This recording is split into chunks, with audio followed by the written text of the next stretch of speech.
Today I'm showing you how to paint these easy, relaxing florals using just one brush, perfect for beginners or if you just want to relax. Hi, I'm Zainab, once a realist painter turned abstract artist. I've been painting for over 6 years and on this channel I share with you all of my tips and tricks. In this tutorial, I'll be talking you through everything you need from supplies, techniques and step-by-step on how to paint this gorgeous painting. For supplies, I'm keeping it simple. We're using some acrylic canvas paper by Winsor & Newton. This is great for beginners.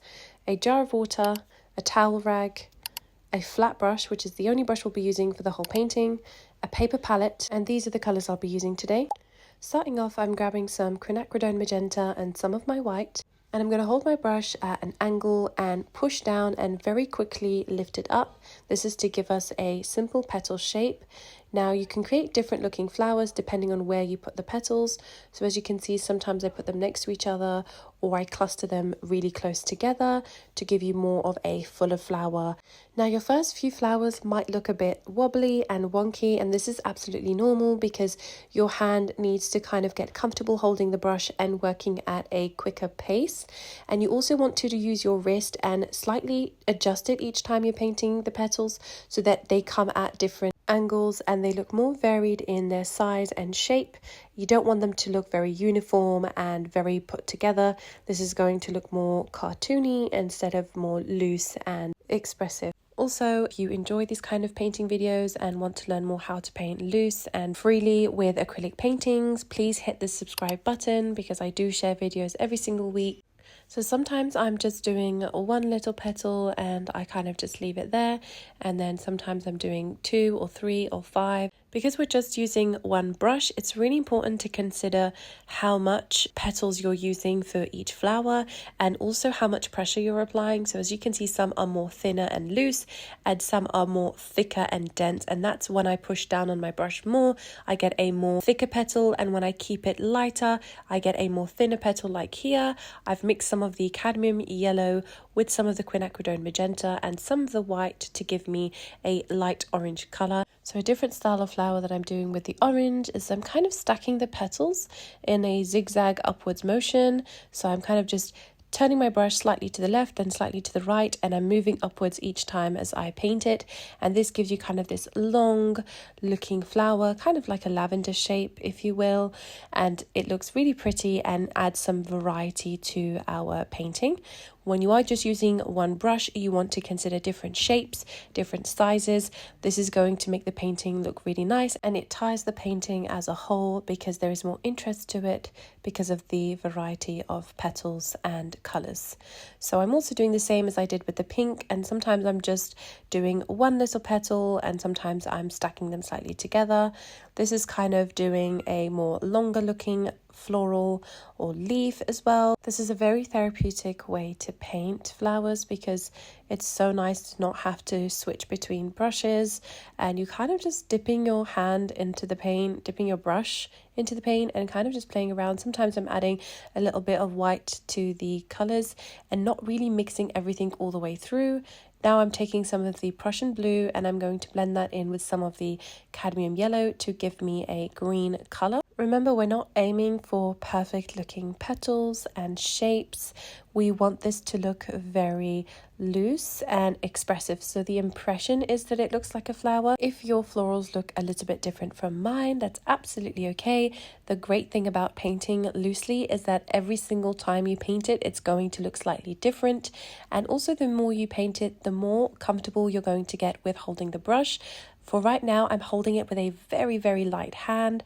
I have my brush kind of at the midway point on the handle so that I'm not too close to the tip and not too close to the edge. So I do have some control, but I'm very, very lightly just dragging my brush and creating these really loose stems to kind of bring the flowers down as if they are standing in a field.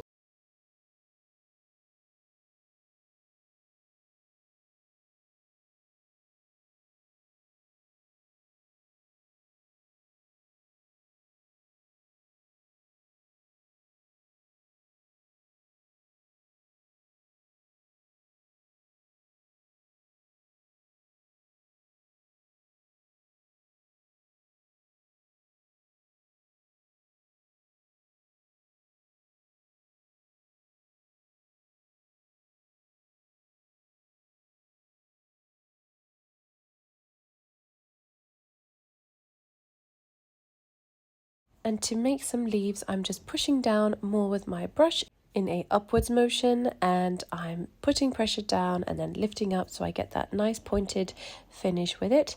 And you just kind of play around and put the leaves where you feel like you want it to be more greenery and to fill up the page a little bit more.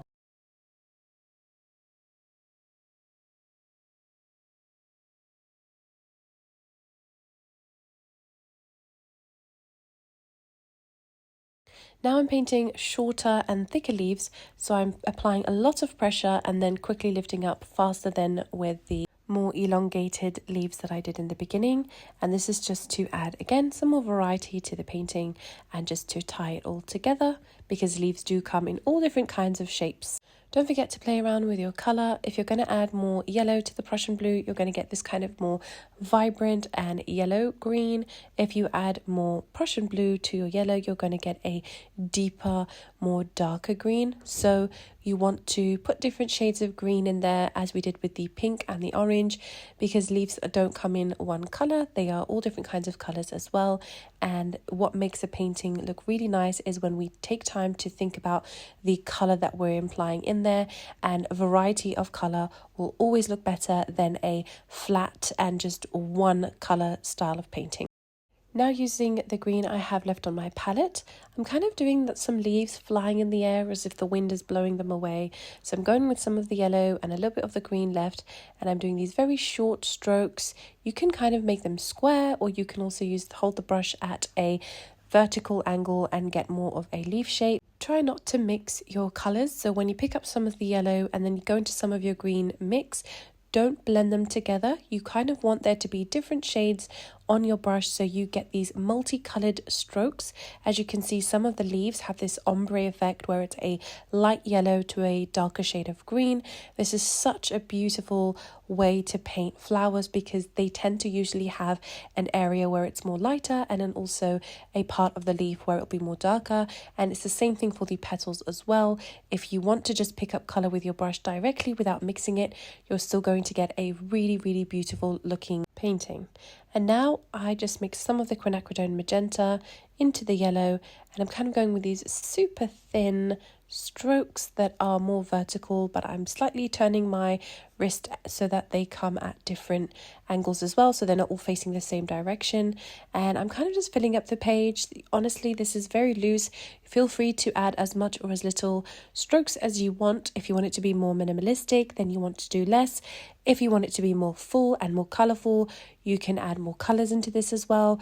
You can really express and paint 100 different varieties of these kind of flowers and just really play around and have fun. The great thing about it is there's only one brush and you don't have to think too much, because you're kind of doing strokes but just changing your angles and directions slightly.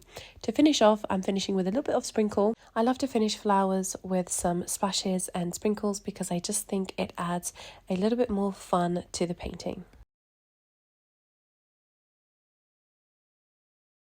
I hope you enjoyed painting these easy, simple flowers. Don't forget to like, subscribe, and join me next time for more loose and relaxing art projects. Thanks for watching and happy painting.